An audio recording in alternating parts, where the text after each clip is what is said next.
Olá, Igreja de Juazeiro do Norte, Santana do Cariri, queridos irmãos, a paz do Senhor, viu?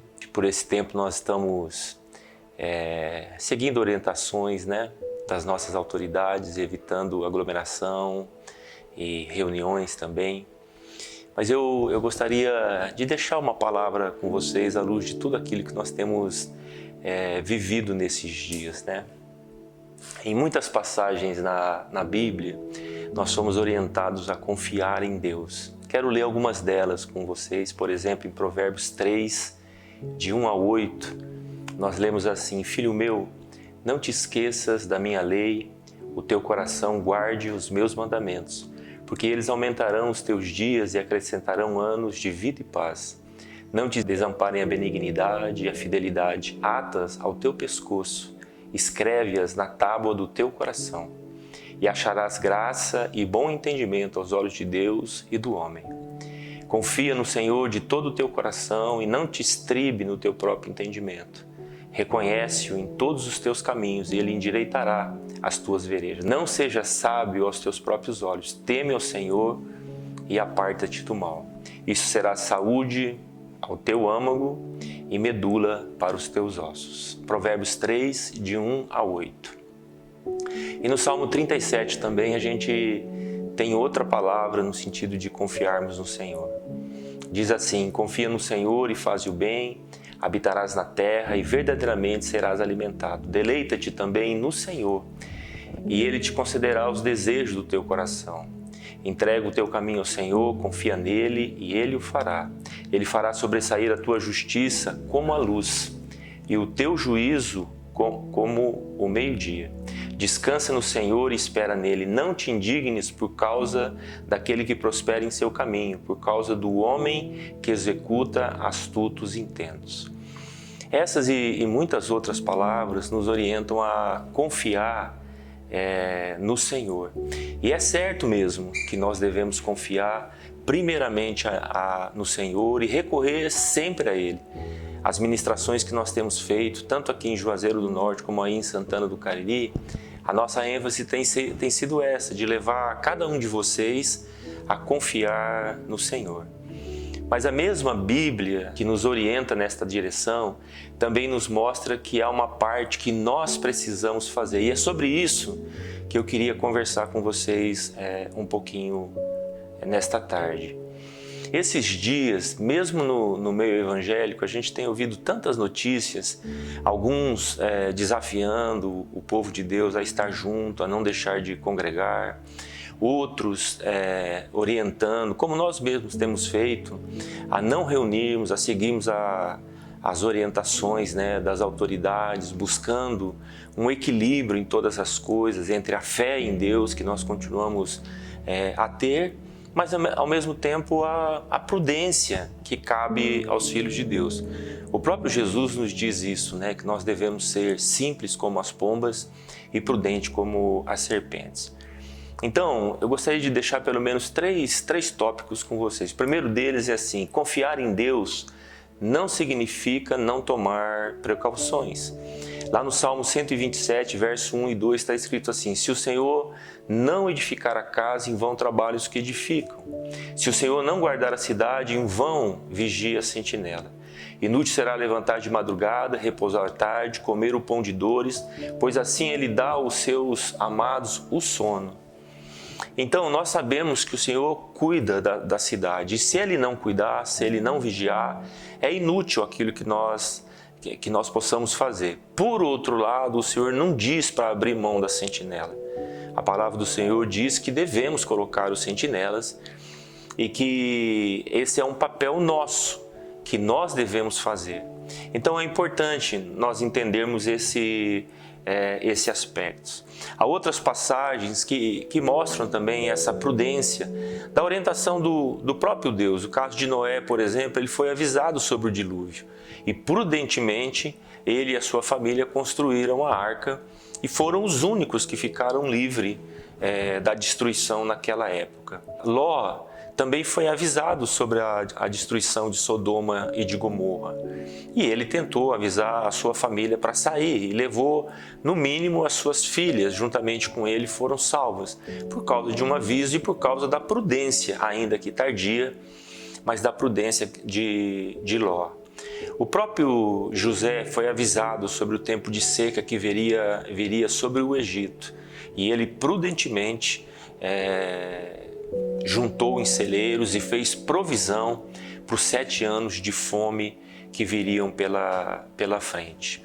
E no Novo Testamento a gente tem um exemplo clássico de um homem que foi cheio de fé, aquele que escreveu e foi usado por Deus para nos deixar o maior legado das cartas do Novo Testamento, que foi o apóstolo Paulo. Atos 9:25 nos mostra que eles ficaram sabendo, os irmãos ficaram sabendo de um plano para matar Paulo, e eles decidem então programar uma fuga para Paulo e descem Paulo pelas muralhas, através de um cesto, para que a vida de Paulo não fosse ceifada naquele momento. Então, todos esses homens confiavam em Deus, mas também tomaram as precauções que deveriam tomar. O segundo ponto é sobre essa ênfase de não nos reunirmos. Quero deixar com você uma verdade, de um banner que a gente leu que explica muito bem, de forma simples e direta, qual é o significado de igreja. A igreja não fecha, o que fecha é o lugar de culto, pois a igreja somos nós, corpo vivo do nosso Senhor, e estamos em todos os lugares. Então, o fato de não estarmos num lugar, num templo, todos reunidos, não significa que a igreja está abandonando seus princípios, abandonando a fé, ou até mesmo deixando de congregar. Hoje existem muitos recursos e creio eu que Deus quer nos dar formas criativas, porque Ele é um Deus criativo, de nós nos comunicarmos, de continuarmos nos alimentando através da palavra. E esse é um pequeno exemplo do que a gente está fazendo com vocês. O terceiro e último tópico com vocês. Vamos ser igreja dentro das nossas casas. Aproveite esse tempo para amar. Em 1 Coríntios capítulo 13, Paulo descreve, talvez a melhor descrição do que é o amor está ali, nesse texto de 1 Coríntios capítulo 13. E no último verso, no verso 13, ele diz assim, resumindo todas as coisas: agora, pois, permanecem a fé, a esperança e o amor. Estes 3, porém, o maior deles é o amor. E eu quero te convidar a amar nesses dias. Ame, orando para que o Senhor dê sabedoria às nossas autoridades. De verdade, ame o seu país, ame o seu estado, ame a sua cidade. Orando e intercedendo à luz de Tiago 1,5, que diz que aquele que não tem sabedoria deve pedir ao Senhor. A nossa oração, como justos, justificados por Cristo Jesus, pode fazer toda a diferença nessa hora. Então reúna a sua família em momentos específicos do dia, quando vocês estão juntos e estarão mais juntos neste tempo, para orar por sabedoria pelas autoridades. Número 2, ame orando para que o Senhor capacite os pastores e líderes para conduzirem seus rebanhos em segurança e alimentá-los de forma criativa neste tempo em que nós estamos vivendo e que temos sido orientados a evitar as aglomerações. Deus vai dar criatividade aos líderes e pastores. Ore por isso, para que isso seja incrementado entre o povo de Deus. E a terceira coisa é ame orando para que haja um grande avivamento em nossa nação e que as pessoas se voltem para o Senhor. São em momentos assim que as pessoas ficam mais sensíveis e elas se voltam para buscar o Senhor. O profeta diz, buscai ao Senhor enquanto se pode achar. Esse é um tempo que a gente pode ainda encontrar o Senhor, que as pessoas podem encontrar o Senhor. Que todo esse misto de medo, de ansiedade, possa conduzir as pessoas para a fonte certa, que é o nosso Deus. Então use as suas redes sociais não para alardear o medo, criar tensão, mas para manifestar fé e amar as pessoas e mostrar que o Senhor é o lugar seguro nesta hora. Amém? A palavra de Deus diz socorro, que Ele é o socorro bem presente na hora da angústia.